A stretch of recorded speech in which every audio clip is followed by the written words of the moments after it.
7 horas e 57 minutos de volta com o Manhã no Ar. Olha, deixa eu trazer mais uma vez a participação do nosso telespectador. Algumas pessoas estão falando que não estão tendo acesso ao leite. Como é mesmo o nome do programa, minha diretora? Leite do Meu Filho é o nome do programa. A gente está recebendo várias mensagens de pessoas que não estão tendo acesso a esse leite. E aí a gente deixa o espaço aqui para a Secretaria Municipal responsável de fazer essa distribuição. Inclusive, a gente se coloca à disposição para passar o contato dessas pessoas que estão reclamando, que na verdade estão querendo ter acesso ao serviço, para que a Secretaria se manifeste por meio do nosso WhatsApp, falando com a nossa produção, ou mesmo, se quiser, o contato dessas pessoas para atendê-las diretamente. Eu imagino como que é da área de assistência social, deva ter pessoas, funcionários públicos desta área, desta pasta, preocupados com o atendimento à população. Está aí o nosso número de telefone para interação, para falar direto com a nossa produção, com a produção do Manhã no Ar, 9291-2167. Que a gente tem recebido, estamos recebendo várias mensagens de pessoas reclamando, querendo ter acesso a esse leite. Fica o recado aí também para a Secretaria. Em relação a 319, a BR-319, a gente entrou em contato com o André Marcílio, que é o representante da Associação dos Amigos e Defensores da 319. E ele afirmou para a nossa produção de que o problema continua do mesmo jeito, tá? O bueiro está lá, o DENIT ainda não chegou, portanto, fica o recado para as pessoas que precisam pegar a estrada, ou que estavam planejando pegar a estrada em direção ao Humaitá.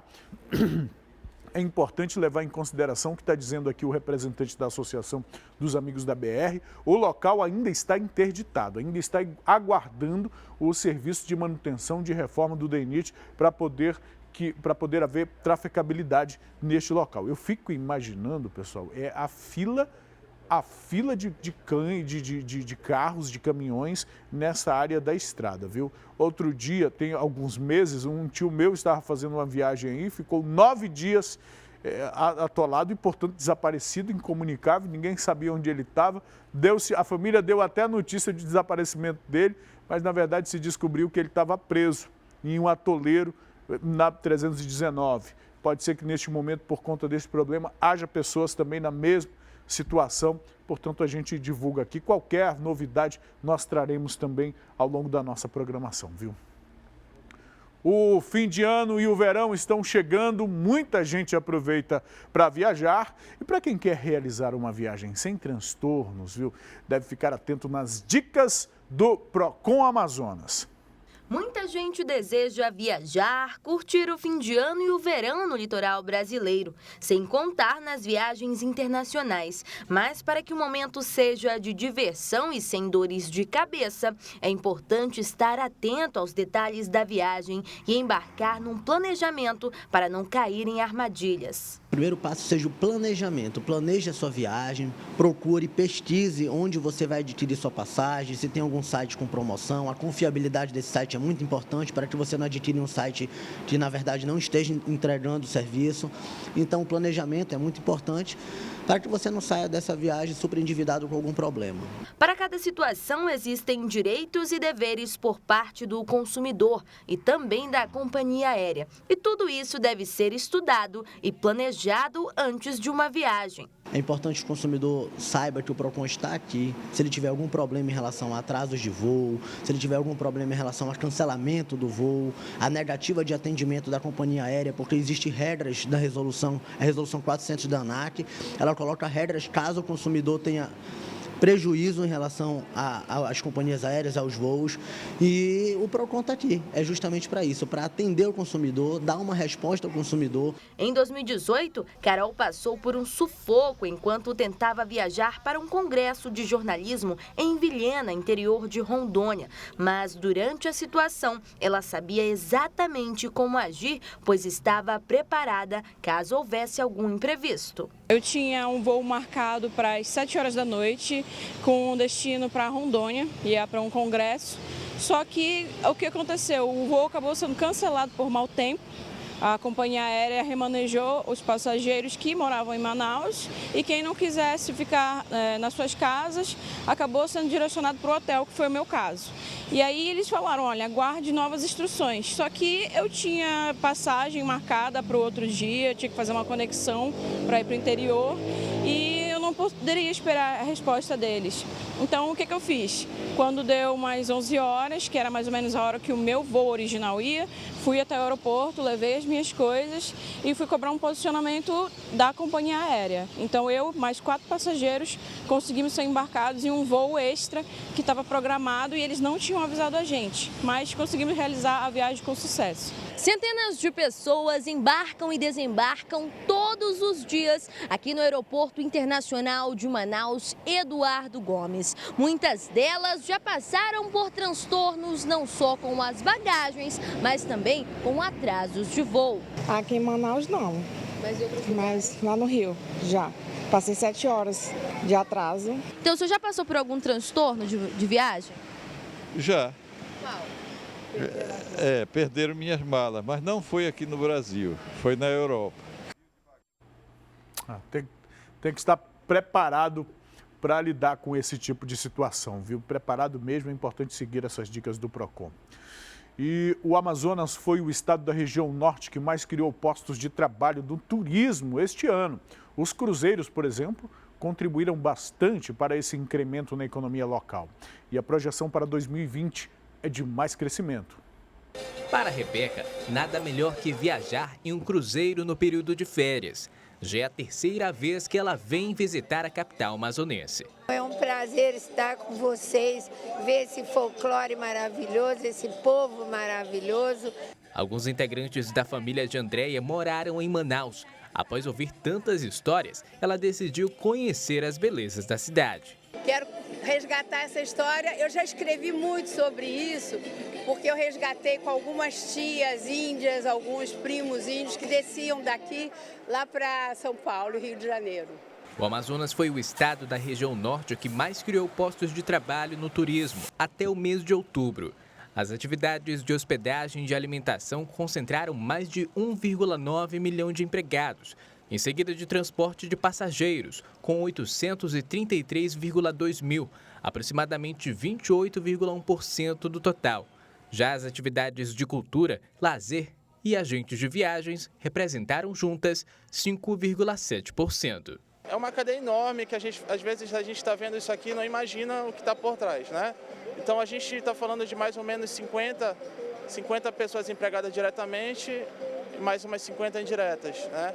O turismo brasileiro gerou quase 25 mil novos empregos até outubro de 2019. O número representa um salto expressivo, um aumento de 330% em relação ao mesmo período do ano passado. A gente tem experiências únicas a oferecer aqui, então a gente passa o ano inteiro recebendo turistas nacionais e estrangeiros que vêm em busca dessa experiência única que só o Amazonas tem a oferecer. E o turismo tem muito a crescer no nosso estado. O bom desempenho do turismo é reflexo da estabilidade de preços, com a inflação em queda, diminuição das taxas de juros e o impacto favorável da liberação do FGTS sobre o consumo, além da estabilidade do dólar na maior parte do período. Claro, a gente sabe que a gente tem gargalos aqui e nós estamos correndo atrás de resolver esses gargalos, como é a questão da conectividade aérea, que nós vamos melhorar muito em 2020. Sem dúvida, o turismo pode se tornar uma grande matriz econômica ou matriz econômica para o nosso estado. Sempre tivemos essa vocação, sempre tivemos esta característica, não apenas na cidade de Manaus, sobretudo no nosso interior, em relação às belezas naturais. É, portanto, uma área que precisa ser incentivada e a gente viu aí. Nós temos esse universo de mais de 250 mil desempregados na nossa capital. Estamos no topo entre as capitais brasileiras em números de desemprego. E temos uma área que pode ser fomentada, uma área que está dando esse retorno aí, pode tirar a nossa população dessa condição, viu? Ex-integrantes de escola de samba em Manaus se reuniram e formaram uma bateria exclusiva para mulheres. Além disso, elas ensinam o samba no pé a quem deseja aprender ou se aperfeiçoar no ritmo. A Paula Araújo acompanhou um dia de ensaio delas e mostra pra gente como foi.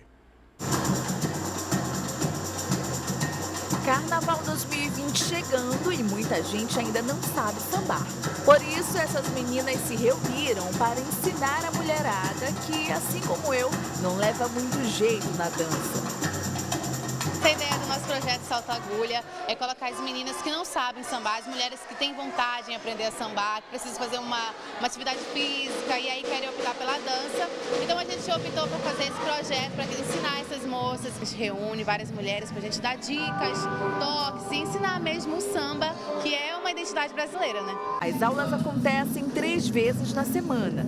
No grupo, meninas que já sambam e desejam apenas praticar, e tem aquelas também que nunca tiveram contato nenhum com o ritmo da folia. E meninas que só ficavam assim nos bastidores, só assistindo e ficam encantadas e elas querem aprender. Então, sempre houve essa curiosidade por parte das meninas, mas a gente ainda não tinha oferecido essa oportunidade, né? Às vezes elas procuram aulas particulares e nem todo mundo tem condições assim de pagar um valor para uma pessoa só por uma hora. E aqui não, a gente cobra um valor irrisório mesmo, vem todo mundo para se divertir, todo mundo pode ter a oportunidade de aprender a sambar. O investimento das aulas são apenas de R$ 5 por pessoa. E aí, toda segunda, quarta e sexta, você pode optar por vir um desses dias ou vir todos os 3 dias. É apenas R$ 5, de 6 às 7 da noite. Essa é a primeira e única bateria composta apenas por mulheres aqui em Manaus. E enquanto elas tocam, é a oportunidade das meninas mostrarem todo o gado, samba no pé, que elas vêm aprendendo aqui nas aulas.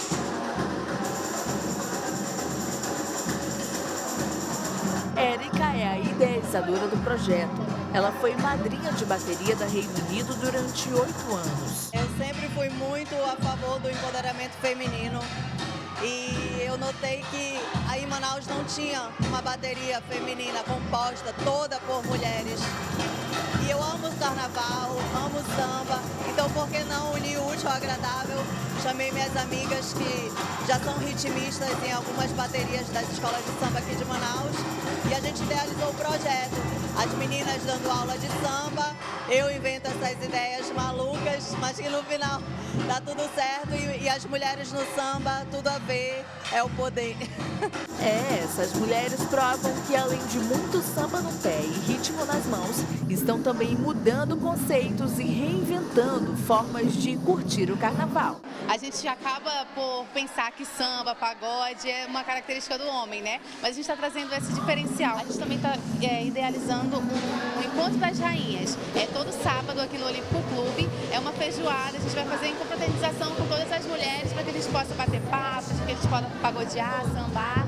E aí, na presença de amigas e de colegas.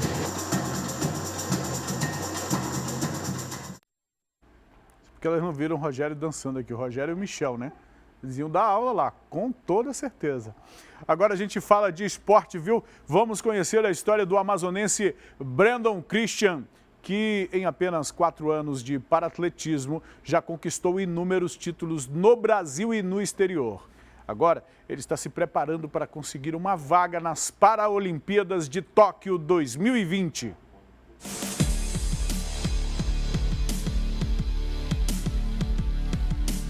O meu sonho desde criança sempre foi ser um atleta, né? Desde moleque eu sempre tive a vontade de ser um jogador de futebol, esse era meu maior sonho.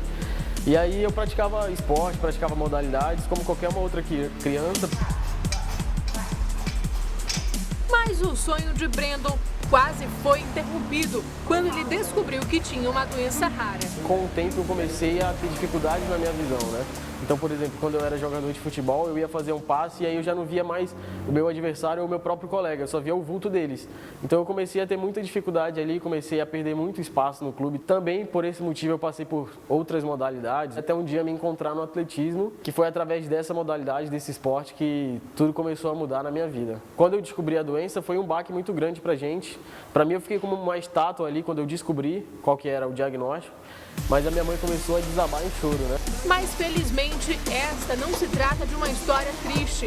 O Brandon venceu muitas barreiras e seus próprios medos e se tornou um atleta paralímpico que já representou o país em várias competições nacionais e internacionais.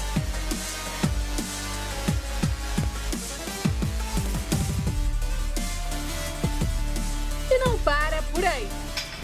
Desde 2012, no atletismo, ele já coleciona inúmeras medalhas e títulos nacionais e internacionais. Nos Jogos Paralímpicos Rio 2016, ele ficou conhecido como o demolidor de recordes e vem trabalhando para levar esse mesmo foco a Tóquio em 2020. Fiquei conhecido como demolidor de recordes e aí ao total foram 6 vezes consecutivas. Tóquio 2020 está chegando e com certeza é o meu maior sonho, objetivo até agora. O lançamento de dardo é uma modalidade do atletismo na qual o atleta lança um dardo, uma espécie de lança, tentando alcançar a maior distância possível. O atleta corre para tomar impulso. Em seguida, faz um giro rápido com o corpo para lançar o dardo. Uma categoria que exige bastante do competidor, tanto fisicamente como psicologicamente. A preparação é intensa, principalmente porque Brandon só vem uma vez por ano a Manaus. E para que ele continue se destacando a nível nacional e internacional, é necessário muita dedicação. O Brandon ele se prepara todos os dias quando ele vem a Manaus. Eu sempre alio a parte de potência dele no treinamento e depois que ele termina o treino da parte de fortalecimento muscular, ele vai para sala de fisioterapia, onde ele trata das lesões. Fabiola o acompanha desde o início. Ela conta que uma das maiores dificuldades é aliar os treinos com o da equipe em São Paulo, lugar onde atualmente mora o atleta. Ele precisa melhorar essa parte da velocidade. Depois disso, como ele fica pouco tempo aqui em Manaus, eu sempre tento trabalhar em conjunto com a planilha do SESI. E depois disso, a gente mantém o cronograma do técnico de São Paulo, que é o específico de lançamento, para poder eu não sobrecarregar o que eu estou fazendo aqui com ele. O que ele faz aqui também é um processo de recuperação e de tratamento para que ele não tenha mais lesões quando ele vai para São Paulo.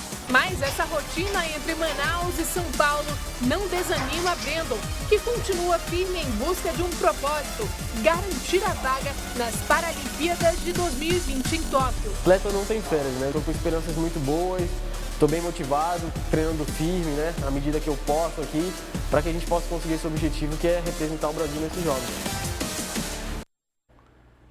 Eu disse aqui que ele era cego, mas na verdade ele tem visão baixa, né? Ele tem um certo nível de deficiência visual e é um exemplo para todos nós, né?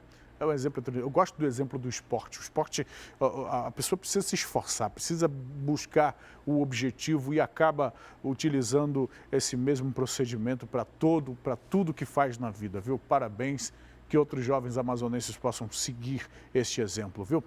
Agora, deixa eu trazer a interação, a participação do nosso telespectador. Nós temos uma participação importante para compartilhar com todos aqui. Olha lá. Bom dia, gostaria de não ser identificada, mas trabalho em uma determinada empresa de ônibus. Eu e meu parceiro fomos assaltados e o ladrão queria a aliança do meu parceiro.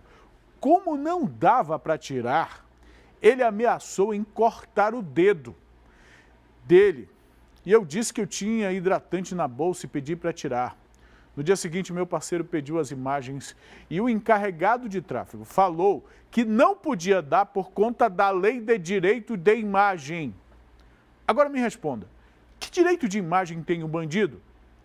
Isso é revoltante, é uma falta de respeito com nós trabalhadores. Você está vendo aí o que foi dado como resposta? Pela lei de direito de imagem. Lei de direito de imagem de quem, meu amigo? O que está registrado na câmera é a cena de um crime, é a prova de um crime, é o registro de um crime.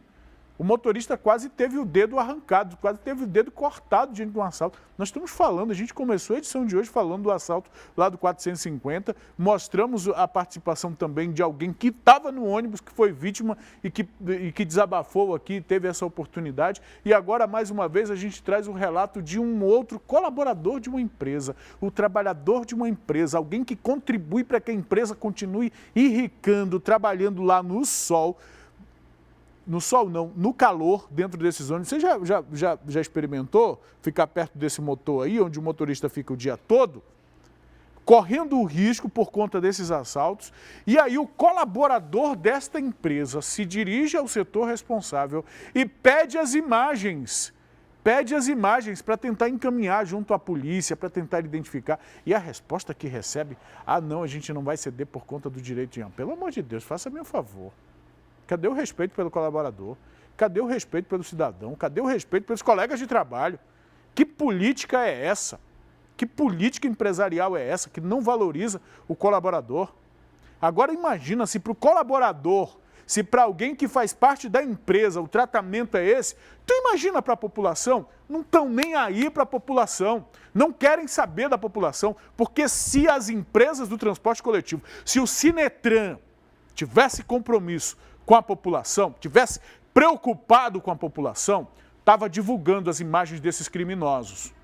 Estava divulgando e usando a imprensa, porque aqui a gente não identifica as pessoas, não. De fato, existe a lei de direito de imagem. A imagem das pessoas não podem ser divulgada dessa forma, não. E é por isso que toda cena de crime, nós temos o trabalho aqui de borrar o rosto de quem não tem relação com o ocorrido. Mas a cara dos criminosos, dos bandidos, é isso que interessa. Se o Sinetran, se as empresas não têm disposição de ajudar os próprios colaboradores, não estão nem aí para a população, viu? Não estão mesmo. Vamos fazer um intervalo? Daqui a pouco, depois do intervalo, a gente fala sobre o Festival de Parintins, que já está com 30% dos ingressos para o Festival de 2020 vendidos, viu? E ainda, Prefeitura de Manaus tem estado crítico de controle interno, não só de Manaus, mas também prefeituras do interior, de acordo com o Tribunal, de acordo com o Ministério Público de Contas. É informação para daqui a pouquinho, depois do intervalo.